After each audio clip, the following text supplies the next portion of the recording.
Johannesburg, capitale économique de l'Afrique du Sud. Situé au nord du centre-ville, le quartier des affaires, Braamfontein. Dans ses locaux surveillés 24 heures sur 24 est installé le numéro 1 de la transaction internationale via mobile money, Dare Okudjo. Fondée en 2010, sa société MFS Mobile Financial Service a aujourd'hui un chiffre d'affaires de 1 350 000 $. C'est notre équipe technique. Il y a Kolani, Emmanuel, Jimmy et Joséphine. C'est les programmeurs, c'est les chefs de projet techniques, c'est les développeurs web. C'est eux qui font toute la machine, ce qui tourne pour que tout marche. Ça dépend de cette salle ici. La Silicon Valley, c'est un fantasme, c'est un rêve. Oui, c'est pas mal. Ouais. Un rêve africain. Un rêve, oui. On n'y est pas encore, mais je pense qu'on va y arriver. Je suis jamais allé, mais on a une idée en tête tous. Son idée de génie, être au centre des transactions internationales. Le fonctionnement du service de MFS est simple. Ce jeune homme installé en Afrique du Sud doit envoyer 90 000 francs CFA à sa mère qui habite en Côte d'Ivoire. Il envoie à son opérateur téléphonique un message comprenant le numéro de téléphone de sa mère et le montant à lui envoyer, 1915 rands. MFS relaie ce message à l'opérateur Mobile Money de sa mère. Celui-ci crédite immédiatement le compte Orange Money de sa mère qui pourra ensuite en retirer 88 400 francs CFA dans l'un des points de retrait de son opérateur. Sur cette transaction, le client paie 1600 francs CFA de frais que se partagent les opérateurs et MFS. Par rapport aux banques, le service qu'on offre avec les opérateurs, c'est transfert en temps réel, c'est-à-dire à la minute à laquelle le client ici a confirmé la transaction, le client au Sénégal reçoit les 100 000. Aujourd'hui, nous, on a 55 millions de clients qui sont connectés à notre plateforme à travers les différents opérateurs qu'on a connectés. Mais il y a 1 milliard de personnes en Afrique. Donc on est encore sur des pénétrations relativement faibles et on est encore sur des services relativement nouveaux. Aujourd'hui, le mobile money, jusqu'à maintenant, était largement domestique et dans des pays comme la Côte d'Ivoire, le service est largement connu, que ce soit avec MTN ou Orange ou Flouz. Et on est en train maintenant de l'étendre sur l'international. Donc je pense que c'est une question de temps pour voir. On espère on pense qu'il va y avoir quand même une grande partie du trafic de transfert d'argent qui va bouger sur nos mobiles à l'intérieur de l'Afrique. Pour gagner de nouveaux marchés et rester le leader, Dare et sa trentaine de collaborateurs ne comptent pas leurs heures. Ils passent leur journée au téléphone. Les interlocuteurs de Dare, des groupes internationaux mais aussi de jeunes start-up européennes. Il est 14 h. Dare est en entretien avec un client potentiel, des anciens de Western Union et de Google. Ils veulent se lancer sur le marché des transactions internationales vers l'Afrique.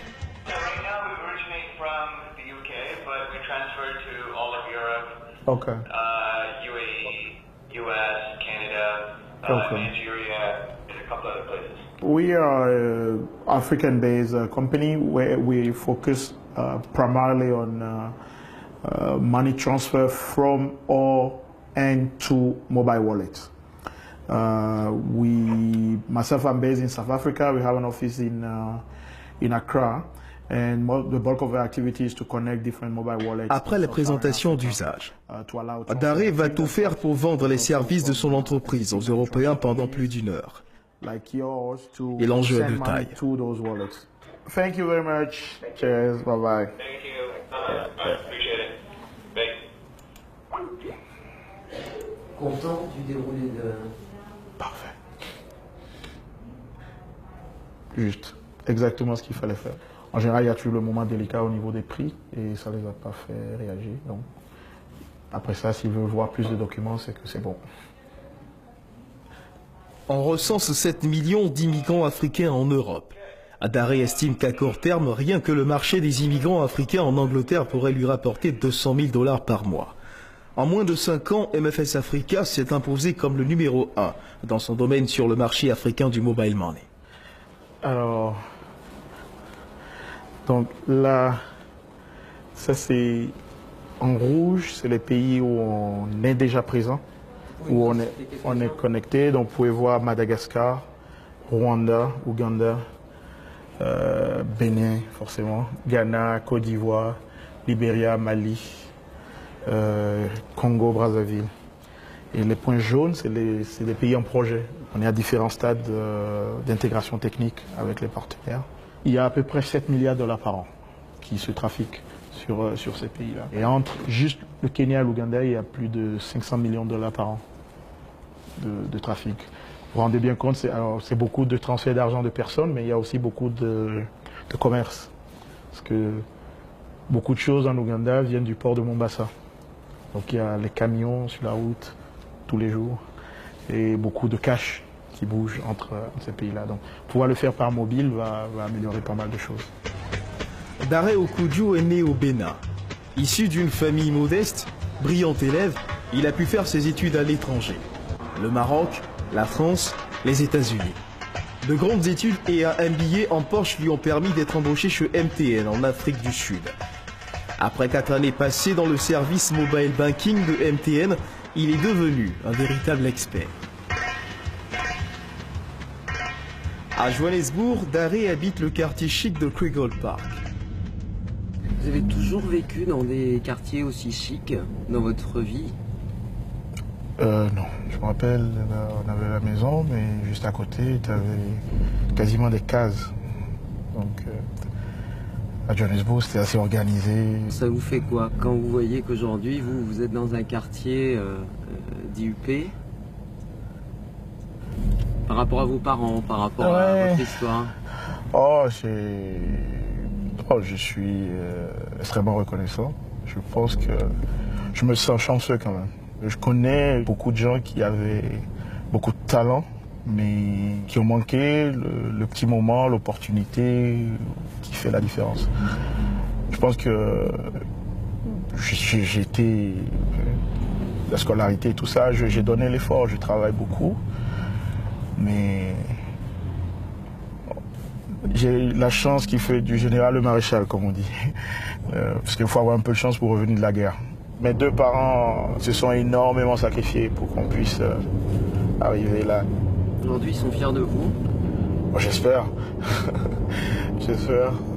Pour pouvoir financer ses études à l'étranger, Daré travaillait en parallèle.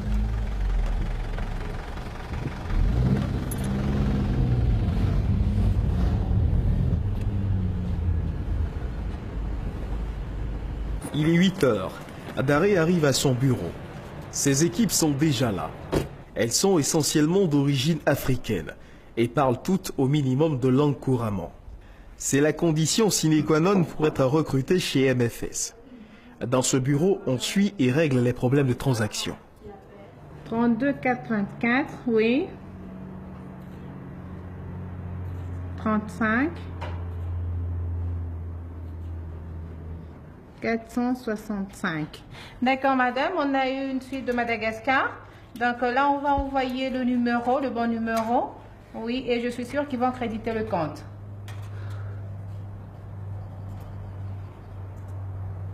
D'accord.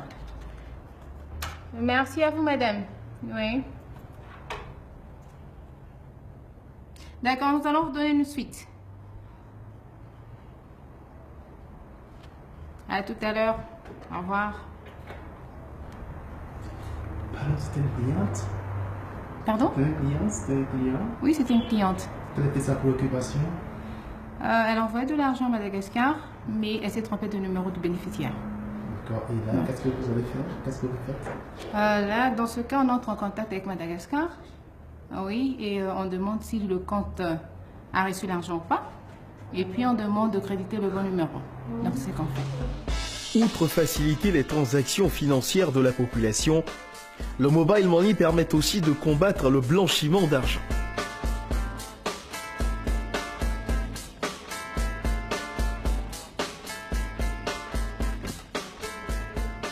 Dans cette salle de réunion, l'équipe planche sur les stratégies à mettre en place pour minimiser les risques liés à la fraude.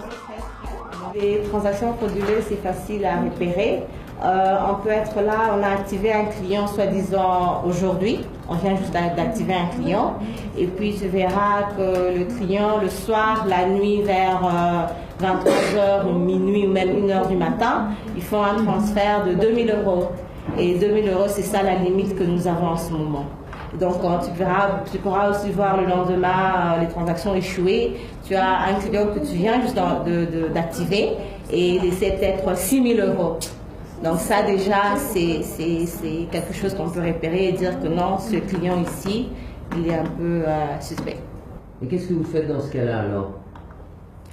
Bon, quand on reçoit les transactions frauduleuses, ce qu'on doit faire, c'est essayer de voir si ces transactions-là ont déjà été créditées sur le compte des bénéficiaires.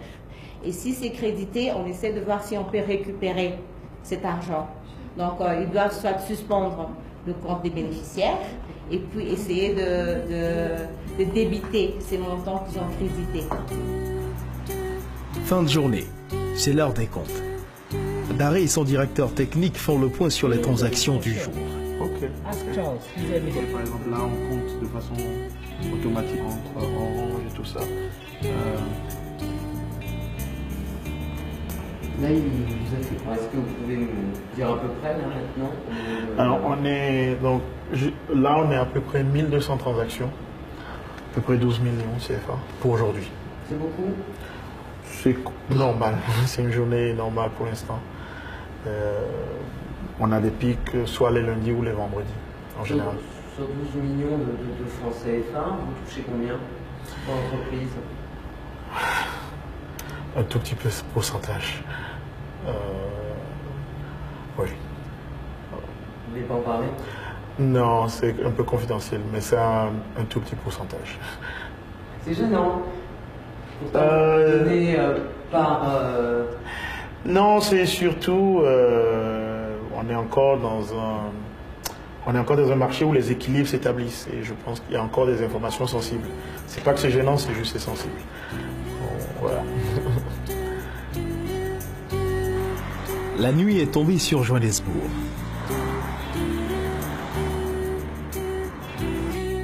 Daré habite une vaste villa au cœur d'un quartier majoritairement habité par les Blancs.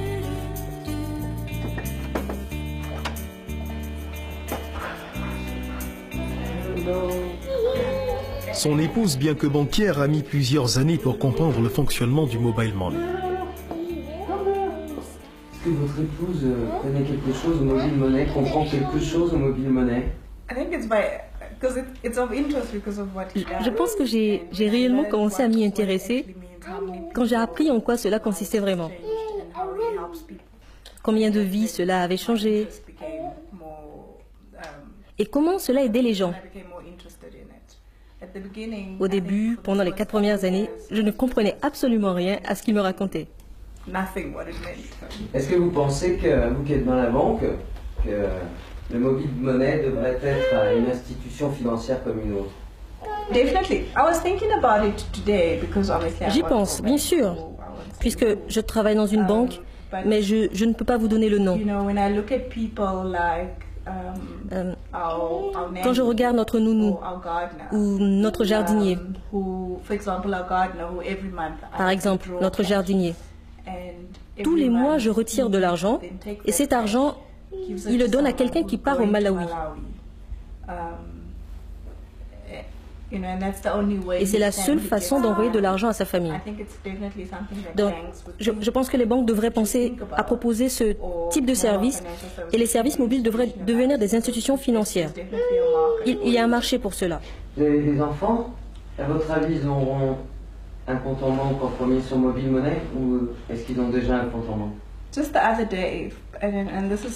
L'autre jour, j'ai transféré de l'argent à quelqu'un sur un porte-monnaie électronique. Donc, la personne n'avait pas à avoir un compte en banque et cela m'a fait réfléchir. Notre garçon arrive à un âge où il veut son propre argent. Et je ne suis pas toujours à la maison. Son père est en voyage. Donc, je pense que les enfants n'auront pas besoin d'un compte en banque jusqu'à ce qu'ils veulent s'acheter une maison ou commencent à gagner un salaire.